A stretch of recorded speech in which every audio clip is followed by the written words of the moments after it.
Ya, saudara, Anda masih bersama kami. Saudara Pasutri, penyedia jasa penitipan anak yang membunuh seorang balita putri di Sidoarjo diringkus polisi. Mereka menghabisi nyawa korban karena kesal tidak dibayar orang tua yang menitipkannya, serta perilaku anaknya yang nakal. Pasangan suami istri ini adalah BS 48 tahun dan SI 43 tahun warga Surabaya yang kos di kawasan Masangan Kulon, Sukodono, Sidoarjo. Mereka diringkus polisi karena membunuh seorang balita perempuan yang dititipkan kepada mereka. Korban berinisial F, balita berusia 3,5 tahun yang ditemukan tewas di kamar pelaku. Berdasarkan hasil visum ditemukan banyak luka, memar dan lebam di sekujur tubuh korban. Berdasarkan penyelidikan polisi, pelaku membunuh korban karena kesal belum dibayar orang tua yang menitipkannya. Selain itu, menurut pelaku, korban juga nakal. Bahkan pelaku sering mengunci korban di kamar mandi saat keduanya bekerja di luar. Namanya anak kecil susah untuk diaturnya. Sering buang air sembarangan, baik itu buang air kecil ataupun besar, dan juga kalau makan sering sambil tiduran.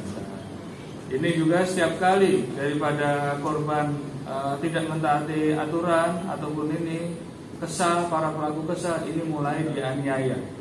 Balita F dititipkan kepada kedua pelaku oleh ibunya berinisial A karena hendak pergi ke Jakarta untuk bekerja pada September 2022 lalu. Awalnya biaya jasa penitipan anak sebesar 5 juta rupiah dibayar orang tua korban. Namun sejak Maret 2023 biaya itu tidak pernah dibayar sehingga pelaku kesal. Dari Sidoarjo, Ari Purwanto melaporkan.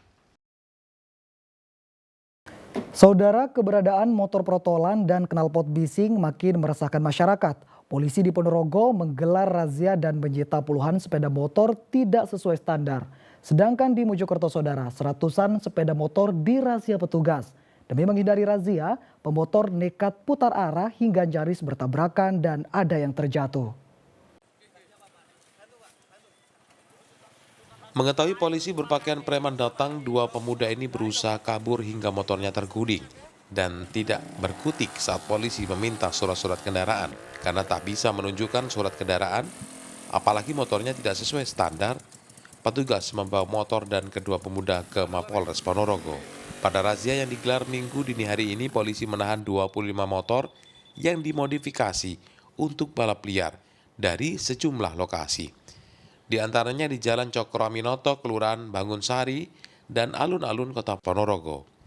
Malam ini secara keseluruhan kita amankan sebanyak 31 kendaraan, akan tapi yang kita laksanakan penindakan tilang sebanyak 25 kendaraan.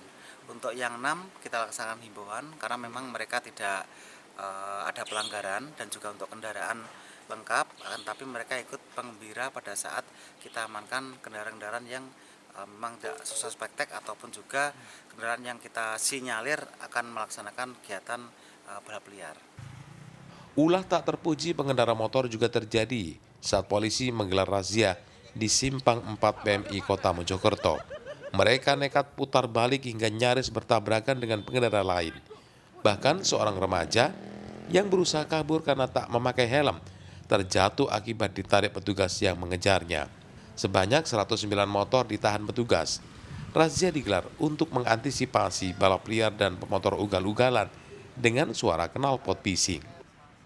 Banyak sekali keluhan dari masyarakat ke kepolisian, pihak kepolisian, utamanya yang sering melaksanakan kegiatan balap liar dan menggunakan kendaraan berknalpot brok. Dari hasil penindakan kali ini kita mengamankan 109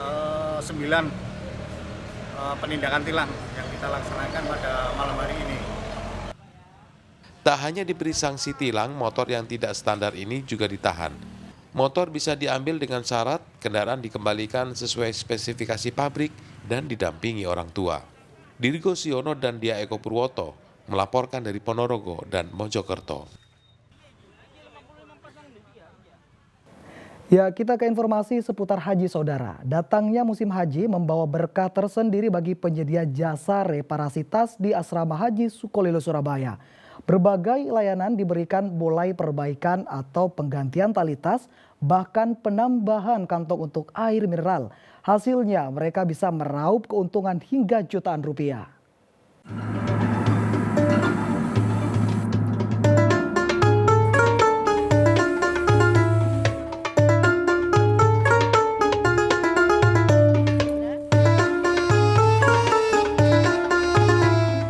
Saat musim haji tiba, asrama Haji Sukolilo Surabaya ini selalu jadi rujukan jemaah yang hendak berangkat ke Tanah Suci. Memanfaatkan waktu transit sebelum berangkat ke Bandara Juanda, jemaah mereparasi tas dari Kemenak atau tas khusus haji, seperti mengganti tali agar lebih kuat, hingga penambahan kantong sebagai tempat air mineral.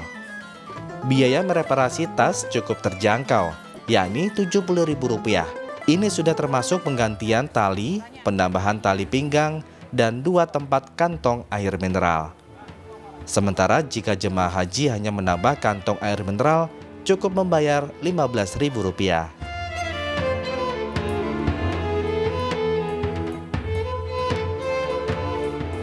Saifullah, jemaah calon haji asal Sumeneb ini, mereparasi tas untuk menambah kantong tempat air.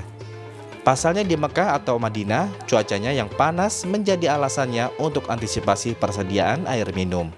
Ya, tadi agak agak lepas, jadi diperbaiki. Agak lepas gitu ya? Iya. Gimana? Murah nggak harganya, Pak? Murah, Rp25.000. Biar cepet kuat ya kalau Ya, nanti di sana. biar kuat. Ininya diganti. Diisi apa aja itu, Pak? Ya banyak lah, obat-obatan, ada sabun juga, perlengkapan sehari-hari. Nur Ali, pemilik jasa reparasi tas, mengatakan dalam satu hari ia bisa mendapatkan keuntungan hingga Rp1 juta. Memang setiap tahun, Pak ya, nggarap Ya, setiap perbaikan tahun tas ini, Pak ya? baruan ya. Kenapa, Pak, tas para jamaah ini kok sering memperbaiki di sini, Pak? Ya kadang renovasi, tambah tempat air, kadang ada yang kurang kuat, perkuat semuanya. Kalau tambah tempat air itu sampai berapa, Pak? Tambah air sekitar 15. Kalau itu perbaikan? Perbaikan total semuanya sekitar 70 total. Tempat air 2, pinggang tambah atasan, tali atas. Setiap hari pasti ada, Pak ya, untuk jamaah ya? Ya. Dalam 1 bulan ini, Pak ya? Setiap hari pemilik jasa reparasi tas haji ini dapat memperbaiki 100 hingga 120 tas. Dari Surabaya, Ari Purwanto melaporkan.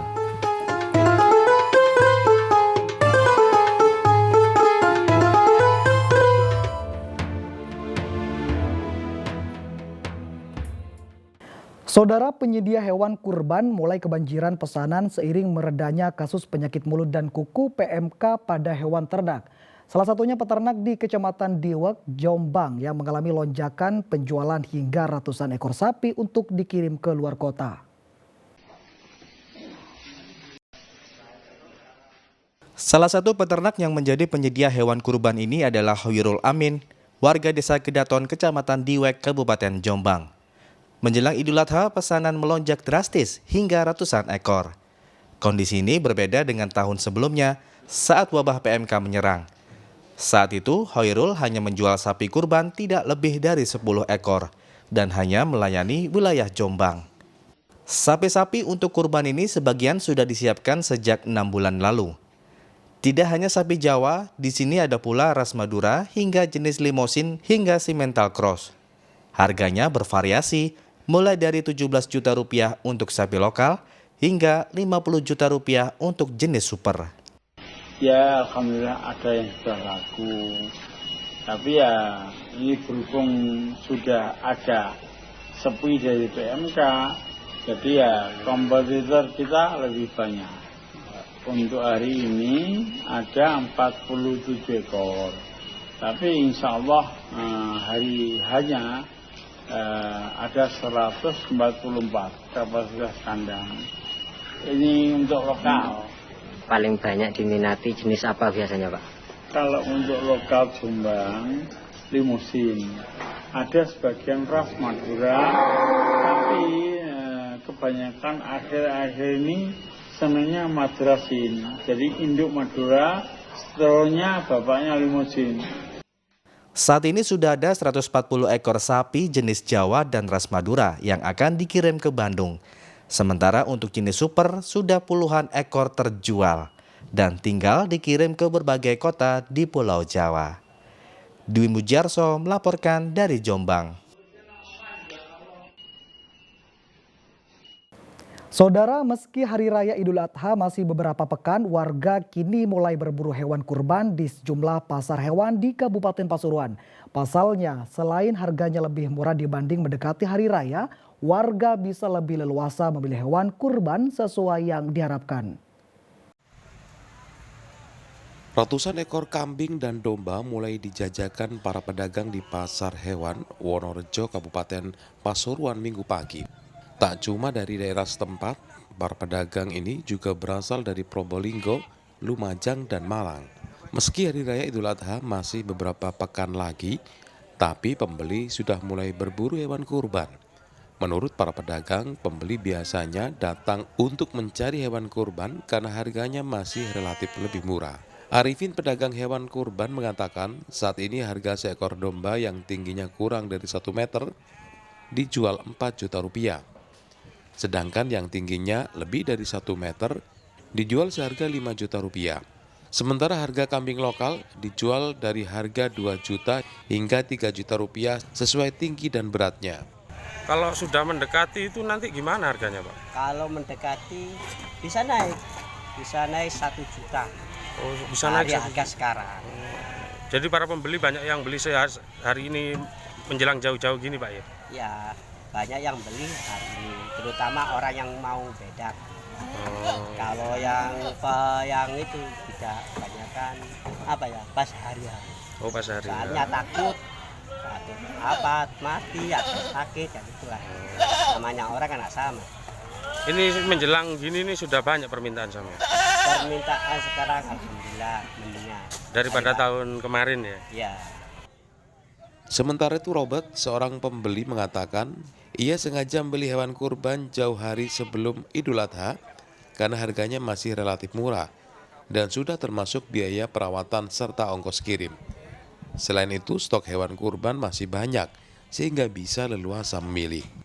Kenapa kok beli hewan kurban sekarang, Mas? Ya kalau sekarang kan harganya agak murah, mendingan Mas, daripada mendekati lebaran Idul Adha. Kalau sekarang harganya lebih murah. Kalau mendekati gimana, Mas? Naik berapa kali lipat, Mas? Kurang lebih ya 2 kali lipat.